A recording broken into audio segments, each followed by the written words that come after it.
Olá, galera, boa noite. Eu estou aqui para poder gravar esse vídeo para vocês de revisão para nossa prova, que vai ser na terça-feira aí do nono ano. Então, galera, minha prova ela vai estar versando ali principalmente a nossa linda e maravilhosa apostila 4, que não tinha falado para vocês.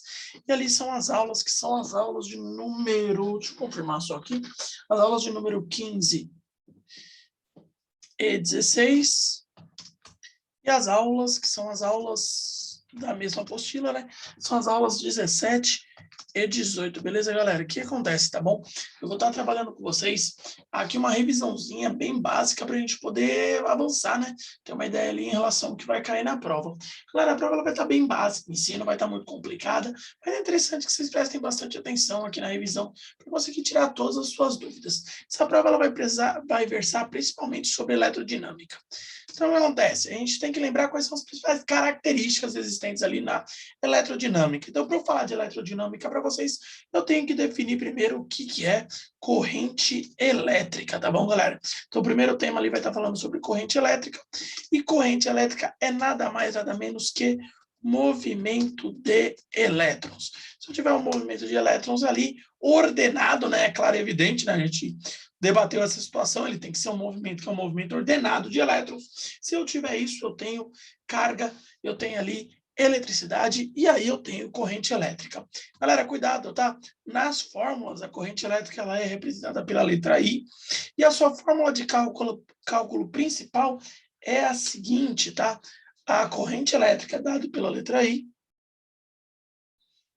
ela vai ser igual à carga, sua variação de carga, na variação de tempo.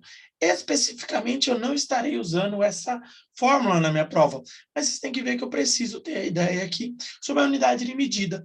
A carga é medida em coulombs, enquanto o tempo é medido em segundos. Se eu encontrar algo em coulomb por segundo, eu tenho o famoso ampere, que é a unidade de corrente elétrica, tá, galera?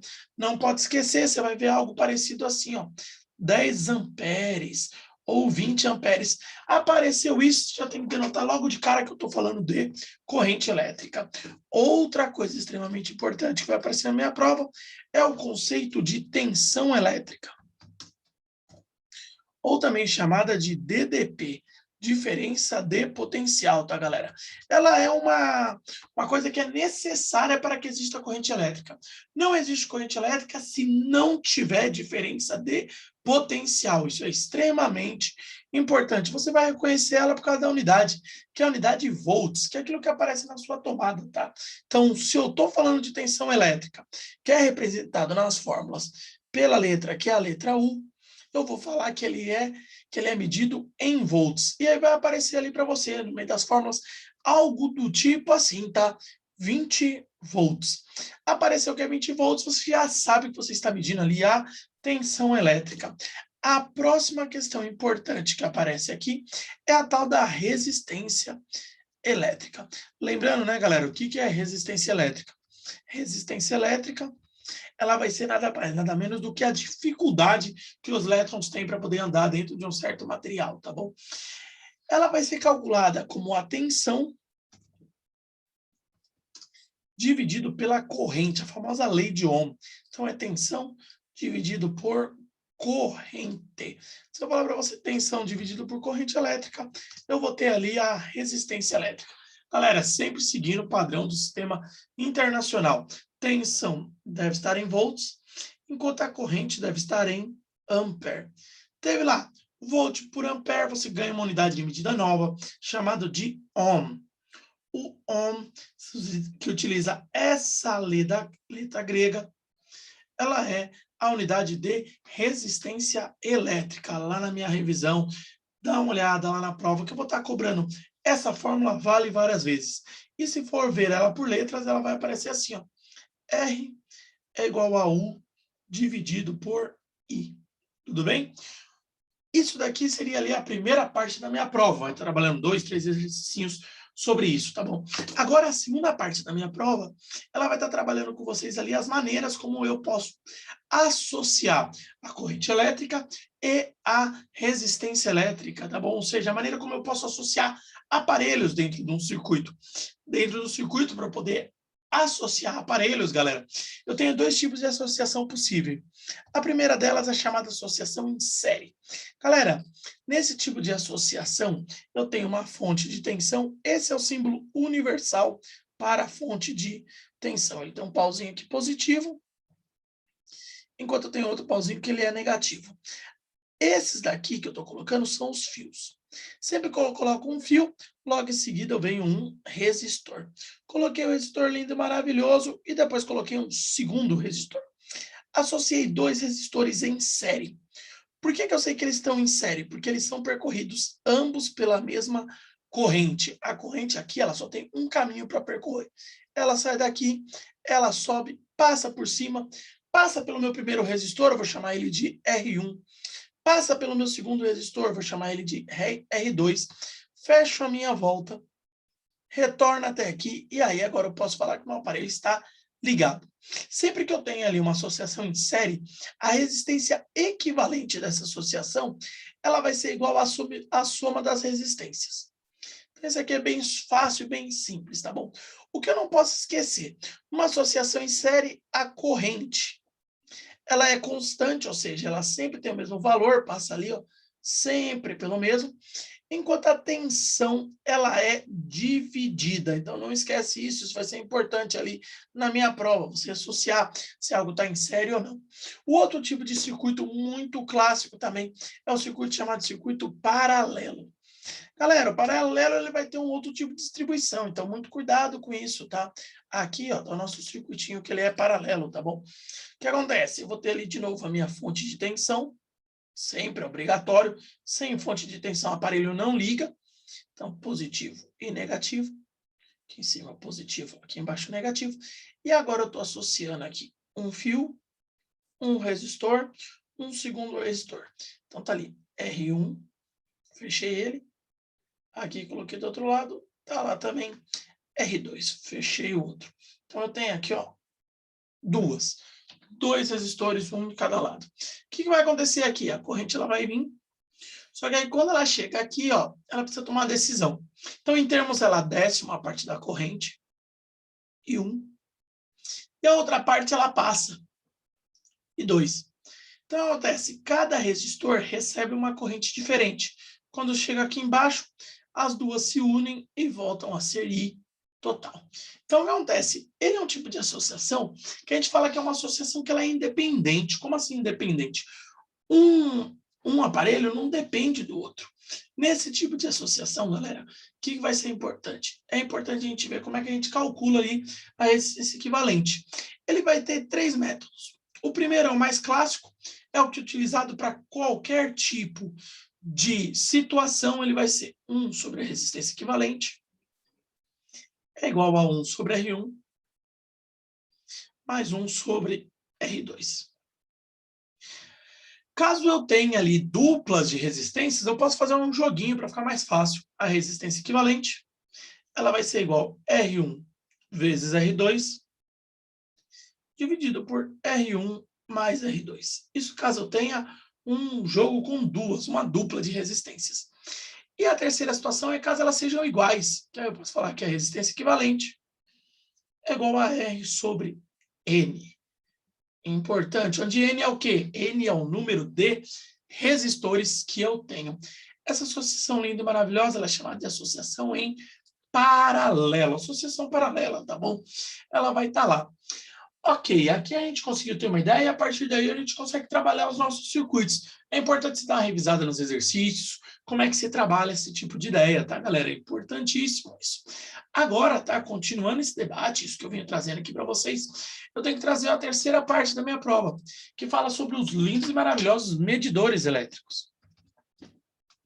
Medidores elétricos ali são as maneiras com que eu posso medir quantidades elétricas. E é claro, é evidente que existem duas coisas principais que você deve medir num sistema elétrico, tá bom? As duas coisas principais são a corrente elétrica e a tensão elétrica. Coisas importantes aqui sobre a corrente elétrica, tá? O nome do aparelho ali responsável por medir corrente elétrica é o famosíssimo amperímetro. E aí você já pode associar direto, né? Amperímetro mede ampere. Então, eu tenho ali o amperímetro. Galera, o amperímetro, obrigatoriamente em um circuito, ele deve entrar em série. O amperímetro não pode ficar em paralelo, tá bom? Ele mede a corrente que passa por ele. Então, se tiver mais correntes percorrendo o circuito, você tem que ver qual que é o amperímetro que te interessa, tá bom? Então, isso é importante a gente ter logo de cara. Segunda coisa, tá? O símbolo do amperímetro. O símbolo do amperímetro, ele é esse aqui, ó. Ele vai ser uma bolinha com um A dentro, indicando o amperímetro. E aí entra aqui um fio e outro fio. Esse é o símbolo do amperímetro. Em contrapartida, ali, para poder medir a tensão elétrica, eu tenho o famosíssimo voltímetro. Então, galera, associa, tá? Voltímetro mede o quê? Voltímetro mede volts. Então, ele quer medir volts, e ele é o voltímetro, tá bom? E aí, esse voltímetro, ele deve entrar obrigatoriamente em paralelo. Galera, toma cuidado nessa situação, tá bom? Quando eu falo para você do voltímetro, ele deve entrar em paralelo, isso a gente sabe. Só que, ó, ele só mede a tensão daquilo que ele está abraçando. Ele precisa abraçar o elemento do circuito para poder medir a tensão dele. Se ele não abraça o elemento do circuito, ele não mede a tensão e aí a coisa não funciona. Simbologia do voltímetro, tá? Essa daqui, ó. Aqui é a bolinha. E tem aqui um V.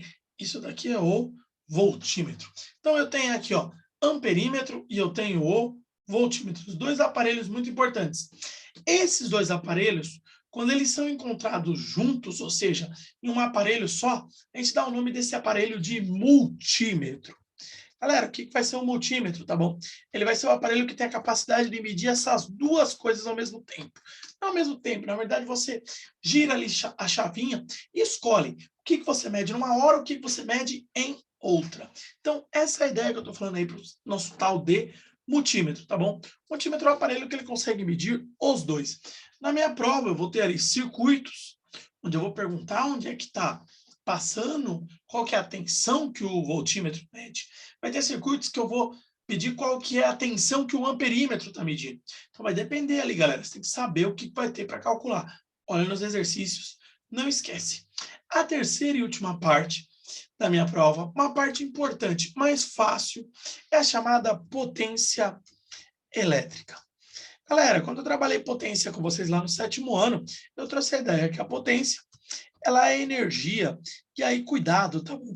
Eu falo dessa maneira, mas ela não é uma maneira correta, né?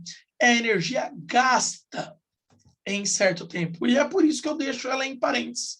Por quê? Energia não se perde, energia não se cria, energia transforma-se. Então, por esse motivo que eu deixo ali e falo para você, não, tem que tomar cuidado, não é assim tão simples, tá bom? Você tem que falar que a energia está sendo transformada. E quando eu falo da potência elétrica, eu estou especificando que é energia elétrica, tá bom? Então, a potência, representada aqui por Pot, tudo bem? Vai ser igual a energia. E aí eu vou especificar, né? Elétrica. Gasta, nesse caso, em certo tempo. É energia gasta em certo tempo. Lindo maravilhosamente ali, tá, galera? Gente, unidade de energia, a gente já discutiu várias vezes, é o tal do Joule. Enquanto a unidade de tempo é o segundo. Até aqui tá de boa. O que não pode, tem que tomar cuidado aqui, é a unidade que nasce daqui. A unidade que nasce daqui é o chamado watt. O watt é a unidade de potência. Então, você vai ver lá um aparelho, por exemplo, com 200 watts. Ele vai estar 200 W. Isso você tem que associar que é a potência elétrica, logo de cara. O que acontece, tá, galera? Quanto maior a potência elétrica, mais gastão é aquele aparelho. Então, quer dizer, quanto maior a potência elétrica ali, mais aquele aparelho gasta de energia. Mais você vai ser cobrado por ele. Inclusive, uma das fórmulas que vai cair na minha prova é essa fórmula da potência, mas agora com o objetivo de medir a energia elétrica que é gasta em uma residência, tá bom? E aí, a ideia é tanto saber energia elétrica, como o custo financeiro que isso tem, tá bom? Para você saber energia elétrica, você vai usar a mesma fórmula, mas com certa alteração. A energia elétrica ela vai ser a potência vezes o tempo, só que dividido por 1000. Daqui a pouco eu vou explicar, já vou falar o porquê, né? Esse dividido por 1000. A unidade de tempo, ela tem que entrar em horas. Então, por exemplo, está em minutos, passa para hora. Está em segundos, passa para hora. Extremamente importante. Aqui você vai ter uma unidade de medida, que é o famoso quilowatt-hora. Por isso que aquele 1000, por causa do quilo. Então, eu vou ter ali a energia elétrica, vai ser medida em quilowatt-hora. É assim que você é cobrado na sua residência. Aí, se eu quero saber qual que é o custo mensal de uma residência, eu vou pegar os quilowatt-horas, que eu teria calculado aquele aparelho, vezes 30 dias, e vezes o valor do quilowatt-hora. Claro que o valor varia, né? Hoje o preço do quilowatt-hora está muito alto, né? O preço do quilowatt está R$ 2,50, R$ 2,50. Com isso eu consigo saber qual que é o custo todo. Vou fazer um exemplo desse aparelho meu aqui de 200 watts. Ele é um aparelho de 200 watts, pode ser ali um videogame, coisa do tipo. Eu vou colocar que ele joga pouco, né? 10 horas por dia. Aquele aluno passa o dia inteiro jogando, né? Sobre 1000, isso vai me dar uma unidade de medida que é 200 vezes 10. Dá 2000 dividido por 1000 dá 2. Então, é 2 kWh. Aí eu vou fazer vezes 30 para saber qual é o custo dele no mês. E 2 vezes 30 vai dar 60 kWh. E agora eu vou fazer isso vezes o dinheiro, ou seja, vezes 2,50. Estou fazendo aqui, ó, vou jogar aqui do lado já.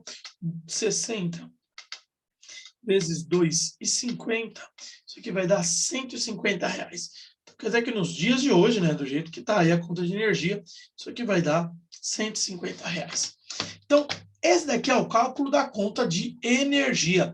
Vai cair na minha prova uma casa lá, com alguns aparelhos, para você falar qual que é o gasto mensal delas, tá bom? Não esquece de deixar lá as contas na prova para poder avaliar todas as suas contas que foram realizadas. Além disso, galera, a quarta parte vai trabalhar com a gente a potência elétrica, mas levando em consideração características que são elétricas. Então, é outra maneira de eu calcular tudo isso que eu calculei agora. A potência pode ser calculada também como a tensão vezes a corrente. Multiplicou tensão vezes corrente, eu tenho também uma unidade, que é uma unidade de potência. Isso aqui vai ser P igual a U vezes I. Então, ó, vai cair lá de aplicação, tá bom? Vai cair na minha prova, então gravem, por favor. Outra maneira de calcular também a potência elétrica é utilizando a tensão e a resistência. E nesse caso, ele vai ser a tensão ao quadrado dividido pela resistência. Outra maneira de calcular, tá, galera? Outra maneira, eu lembro lá que eu coloquei um exercício que vai utilizar essa fórmula. Então, vai ficar o quê? A fórmula ela fica assim, ó, da seguinte maneira. P é igual a U quadrado sobre R. E, além disso, tem a fórmula de potência, que depende da corrente. Nesse caso, a potência ela vai ser a resistência vezes a corrente ao quadrado. Nesse caso, a fórmula fica assim bonitinha. P é igual a R vezes I quadrado. É isso aqui o que vai cair na minha prova. A prova ela fecha aqui. 10 exercícios, bem de boa, bem suave. Retomem, revisem, dá uma olhadinha na apostila. Qualquer dúvida, me manda mensagem no WhatsApp. E aí eu vou finalizando esse vídeo de revisão, tá, galera? Usa ele para te ajudar aí nos seus estudos. Bye, bye. Até mais, galera.